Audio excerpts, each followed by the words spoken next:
Scholars tell us that the first spy in history was the snake in the book of Genesis.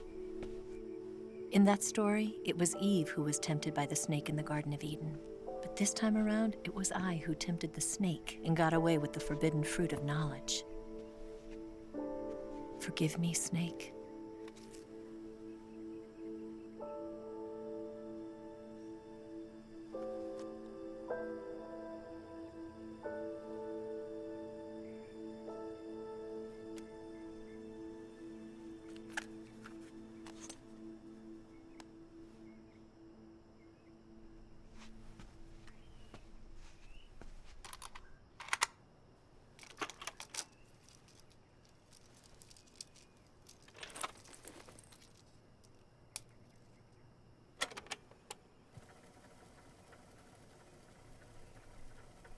Good morning, Snake.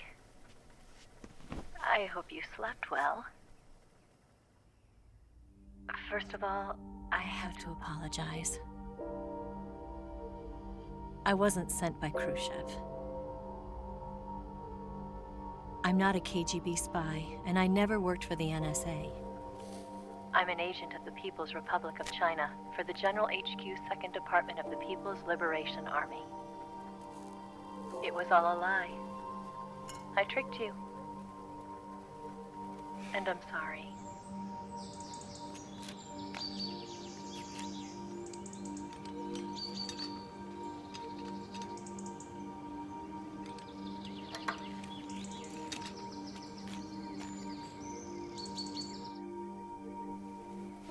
The philosophers still exist in China, too. You see, my mission was to find out where Volgin was hiding the philosopher's legacy and steal it. So I infiltrated his base as a KGB spy. The two NSA codebreakers who defected in 1960 were actually both men. The real Adam never showed up at the meeting place, saving me the trouble of having to eliminate him. I sneaked in by pretending I was Eva. And you and Sokolov and Volgin, you all believed me. The philosopher's legacy was originally held in common between the US, Soviet Union, and China. We couldn't let the Russians and the Americans take it all for themselves. The Chinese government had its eye on the legacy too.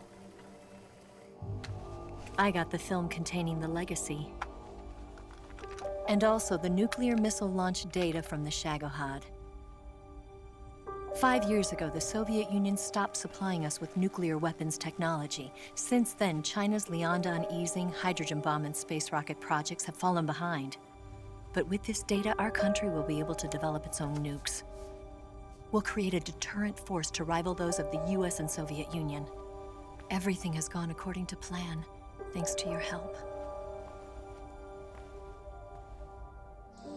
I too am one of the philosophers. I'm an agent of the philosophers, a graduate of one of their charm schools.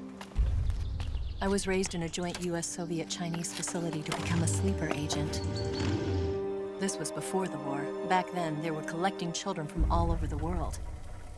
As a result, I'm indistinguishable from a native-born American. So it didn't surprise me when you and Volgin couldn't tell the difference. But she knew right from the beginning. She knew because before the war, she was at one of the philosopher's schools too, as an instructor. The boss was the only one I couldn't fool. She was the only one who knew I was a fake. She told me everything. Why did she open her heart to me like that? At the time, I couldn't understand it. But now, I think I do. Snake. She wanted you to know the truth. She chose me to tell you.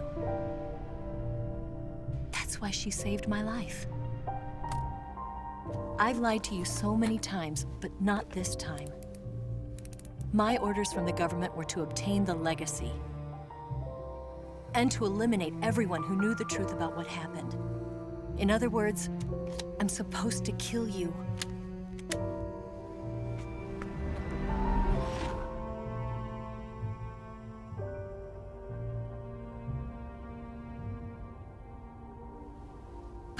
do it. Not because we loved each other. And not because you saved my life. But because I made a promise to the boss. And I intend to keep it. I just wanted you to know. And you have to live.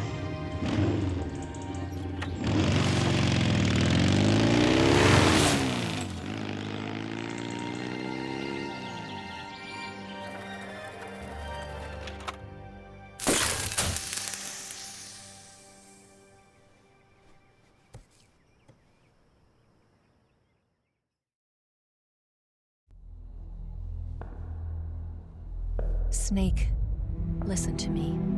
She didn't betray the United States. No. Far from it. She was a hero who died for her country. She carried out her mission knowing full well what was going to happen. Self-sacrifice. Because that was her duty.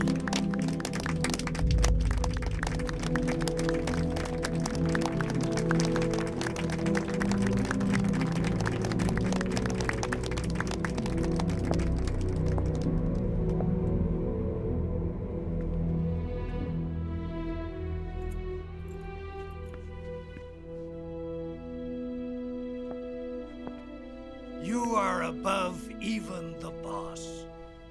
I hereby award you the title of Big Boss.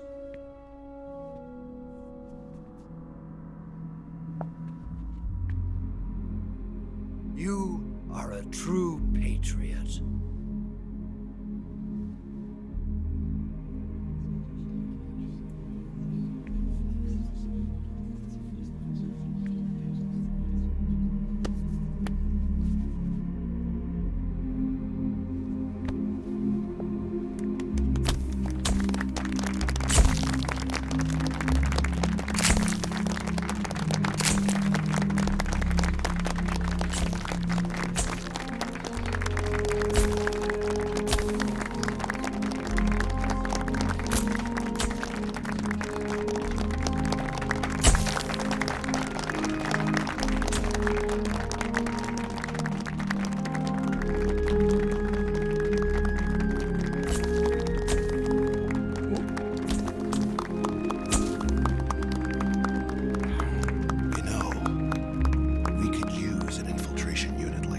In the army.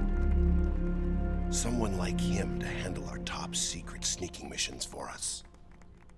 A man who combines the qualities of a soldier and an agent. The boss's defection was a ruse set up by the US government. It was all a big drama staged by Washington so they could get their hands on the philosopher's legacy. And the boss was the star of the show. They planned it so that they could get the legacy that Colonel Volgin inherited and destroy the Shagohod at the same time. Only a legendary hero like the boss could have earned Volgin's trust. Finding out where the philosopher's legacy was hidden was to be her greatest mission. Everything was going according to plan. But then something happened that no one could have predicted. Colonel Volgin fired an American-made nuclear warhead at Sokolov's research facility.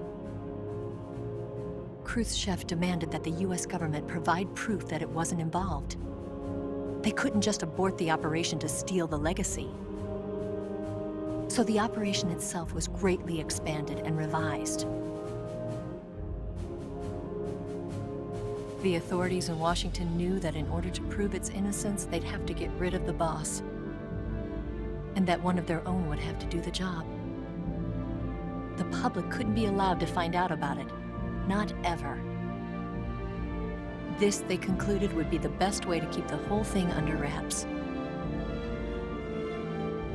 The boss wouldn't be allowed to come back home alive, and she wouldn't be allowed to kill herself. Her life would be ended by her most beloved disciple. That was the way the government wanted it.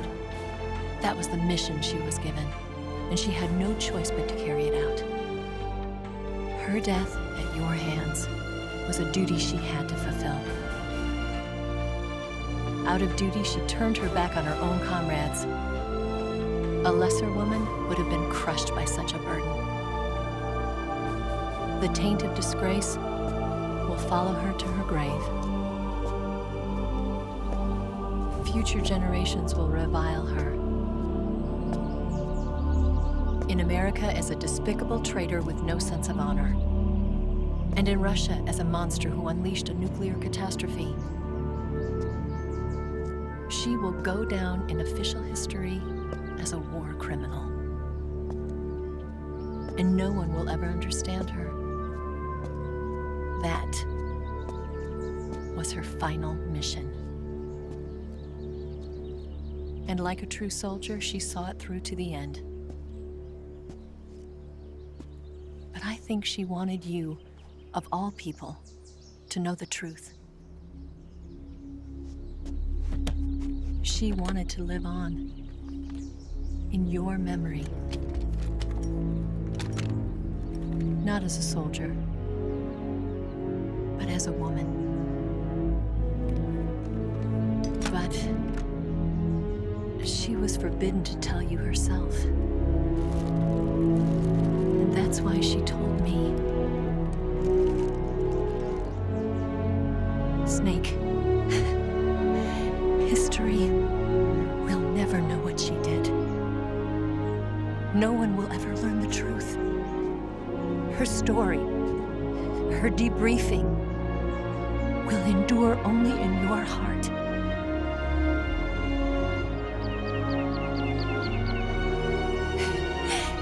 Everything she did for her country.